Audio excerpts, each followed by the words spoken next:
Hello students, आज हम एक और नई वीडियो ले आए हैं। तो क्या आपने चैप्टर नंबर 1 मैथ्स का क्लास 10th का आप कर चुके हैं? अगर आपने सारे concept chapter number 1 class 10th के मैथ्स के अच्छे से प्रिपेयर कर लिए तो ये वीडियो आपके लिए है। ये वीडियो दोनों ही हिंदी और इंग्लिश मीडियम दोनों में ही है, ठीक है। इसमें एमसीक्यूज भी मिलेंगे आपको, 2 मार्क्स के क्वेश्चन भी मिलेंगे और 3 मार्क्स के क्वेश्चन भी इसमें मिलेंगे, ठीक है।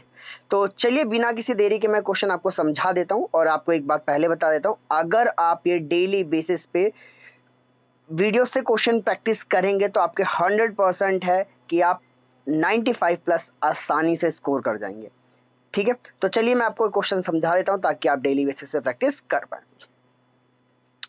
तो इस क्वेश्चन में आपको एक m दिया है, एक n दिया है। m और n दो नंबर हैं और यहाँ पर इनके प्राइम फैक्टर दे रखे हैं p5 q2। इसी तरह से n के भी प्राइम फैक्टर दे रखा है p के क्यूब और r की पावर 4, ठीक है। दोनों क्या है, p और q क्या है, अभाज्य संख्याएं हैं, ठीक है। तो आपको इस क्वेश्चन में m और n का एलसीएम बताना है। m और n का एलसीएम क्या होगा? सेम एज इंग्लिश में भी यही है कि दो पॉजिटिव नंबर्स है, टू पॉजिटिव नंबर्स m और n है, ठीक है। दो पॉजिटिव नंबर्स हैं, ठीक है। तो इन दोनों पॉजिटिव नंबर्स m और n का आपको क्या निकालना है, एलसीएम निकालना है। इन ए बी सी डी में से कौन सा ऑप्शन एलसीएम का करेक्ट होगा आप चूज कर सकते हैं, ठीक है। अगले क्वेश्चन में बढ़ते हैं। इस क्वेश्चन में आपको क्या करना है, 7 - 3√5 को एक अपरिमेय संख्या सिद्ध करना है और इसमें आपको दिया हुआ है कि √5 है वो ऑलरेडी एक अपरिमेय संख्या है। सेम इंग्लिश में भी यही है, आपको 7 - 3√5 को इरेशनल प्रूफ करना है और आपको ये गिवन है कि √5 क्या है, इरेशनल नंबर है। देखो ऐसे क्वेश्चन एग्जाम में आते हैं और ये रिपीटेड मिलेंगे आपको हर एक वीडियो में, लेकिन आपको ये प्रैक्टिस जरूर करना है, हर वीडियो के क्वेश्चन को प्रैक्टिस जरूर करना है। आपको वैरायटी देखने को मिलेगी एमसीक्यूज में, ठीक है। अब ये क्वेश्चन है, इसमें क्या करना है, सिंपली से प्रूफ करना है √3 क्या है, एक अपरिमेय संख्या है, बस इसमें और कुछ नहीं करना, ठीक है। सेम एज ये रहा, √3 एक इरेशनल नंबर है और ये क्वेश्चन 100% एग्जाम में हर साल पूछा जाता है, तो प्लीज इसकी क्वेश्चन की प्रैक्टिस अच्छे से करें, ठीक है। अब ये क्वेश्चन काफी बढ़िया क्वेश्चन है, ठीक है, कि एक विज्ञान की कार्यशाला है जिसमें 42 गणित के शिक्षक लिए गए और 56 यानी 56 आपको भौतिक यानी फिजिक्स के लिए गए और 70 आपको रसायन विज्ञान के शिक्षक को आमंत्रित किया गया, बुलाया गया और उनको क्या कहा गया, मेज पर बैठने के लिए कहा गया। अब क्या करना है कि एक मेज पर एक ही विषय के शिक्षक को बैठना है, ठीक है, और कम से कम कितनी मेजों की संख्या होगी ज्ञात कीजिए। मतलब थोड़ा सा मैंने अभी सही से इसको पढ़ा नहीं, कि प्रत्येक मेज पर बैठने वाले शिक्षकों की संख्या समान हो। शिक्षकों की संख्या क्या, मतलब जितनी भी टेबल हो, अगर एक टेबल पर 2 बैठ रहे हैं तो सभी टेबल पर 2 बैठेंगे, अगर एक टेबल पर 3 बैठ रहे हैं तो सभी टेबल पर 3 ही बैठेंगे। तो ऐसा करना है और एक विषय का एक ही शिक्षक बैठना है एक टेबल पर। अगर मैथ का बैठ गया और एक फिजिक्स का बैठे तो एक मैथ और फिजिक्स का ही बैठेगा। तो ऐसी सिचुएशन में बोल रहे कम से कम कितनी मेजों की आवश्यकता पड़ेगी। देखो ये क्वेश्चन जो है एचसीएफ और एलसीएम का वर्ड प्रॉब्लम है, ठीक है। तो मैंने तो आपको बता ही रखा कि कैसे एचसीएफ कब निकालते हैं, एलसीएम कब निकालते हैं, ठीक है। लेकिन आप लोगों ने अच्छे से पढ़ा है तो पहले आप लोग ट्राई करें कि कम से कम इसमें बोला है तो एचसीएफ निकलेगा या एलसीएम निकलेगा। सेम एज इंग्लिश में भी यही है। इंग्लिश में क्या बोला है, find the minimum number of tables. अगर आप फाइंड वाला पढ़ोगे, find the minimum number of tables, ठीक है। तो फिर मिनिमम वर्ड से पता चल जाता है कि हमें एचसीएफ निकालना है इस क्वेश्चन में या एलसीएम निकालना है। ये 3 नंबर दिए हैं 42, 56 एंड 70 का, ठीक है। तो होपफुली आपने कॉन्सेप्ट अच्छे से पढ़ा होगा तो आप इस क्वेश्चन को कर पाएंगे। और आपसे एक रिक्वेस्ट है कि आप जो एमसीक्यूज है उसके आंसर आप कमेंट में लिख दें, ये मेरे लिए बेटर हो जाएगा। आप भी मुझे भी पता चल जाएगा आप कैसे प्रैक्टिस कर रहे हैं।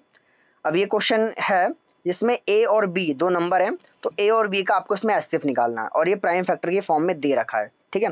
तो आप चुन सकते हैं इसमें आपसे कौन सा बेटर या कौन सा सही आंसर है, बेटर बोल रहा हूँ मैं अभी, ठीक है। सेम ये इंग्लिश में ए और बी है, तो इन दोनों का एचसीएफ क्या होने वाला है, आप करेक्ट आंसर चूज कर लो।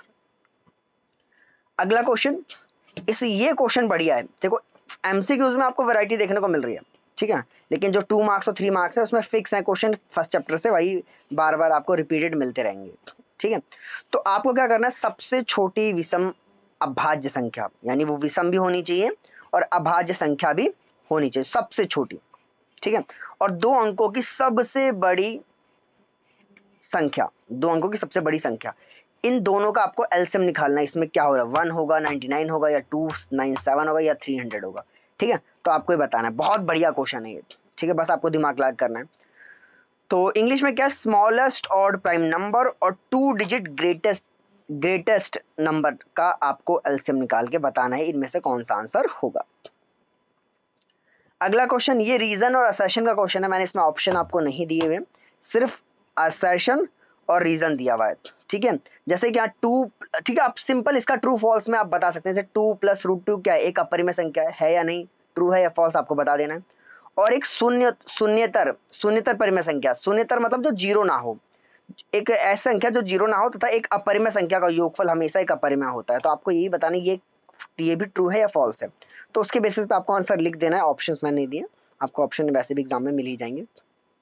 इंग्लिश में क्या है, 2 + √2 इज एन इरेशनल नंबर। क्या ये इरेशनल नंबर है? अगर आपको लगता है ट्रू तो ट्रू करिए। और the sum of non zero rational number, एक ऐसा रेशनल नंबर जो नॉन जीरो यानी जीरो ना हो, और एक इरेशनल नंबर, उनको अगर हम ऐड करेंगे तो हमेशा हमें क्या मिलेगा, इरेशनल मिलेगा। तो ये स्टेटमेंट ट्रू है या नहीं है, ये आपको बताना है। ट्रू और फॉल्स के बेसिस पे ही हमें रीजन असर्शन तो आपको के क्वेश्चंस करने चाहिए। ये अगला क्वेश्चन सेम वही रिपीट आ गया फिर से। वहां पर √3 था, यहाँ पर √5 है। √5 को यहाँ पर अपरिमेय संख्या सिद्ध करना है। लेकिन नीचे वाला क्वेश्चन बढ़िया है, ठीक है। ये आपको क्या क्या प्राइम फैक्टर दे रखा है, एक ये प्राइम फैक्टर का ट्री दे रखा है, वृक्ष दे रखा है, वृक्ष जिसमें x y z और w के मान ज्ञात करने हैं। x का अभाज्य गुणनखंड भी लिखिए, फिर और आपका x के जो अभाज्य गुणनखंड भी लिखने हैं, यानी प्राइम फैक्टर भी लिखने। ये क्वेश्चन बढ़िया है, ठीक है। सेम एज इंग्लिश में आपको प्रूफ करना है √5 क्या है, एक रेशनल नंबर है। फिर ये प्राइम फैक्टराइजेशन का ट्री दे रखा है, इस ट्री को कंप्लीट करना है, पर साथ साथ जो x की वैल्यू आएगी उसके प्राइम फैक्टर भी लिखने हैं, ठीक है।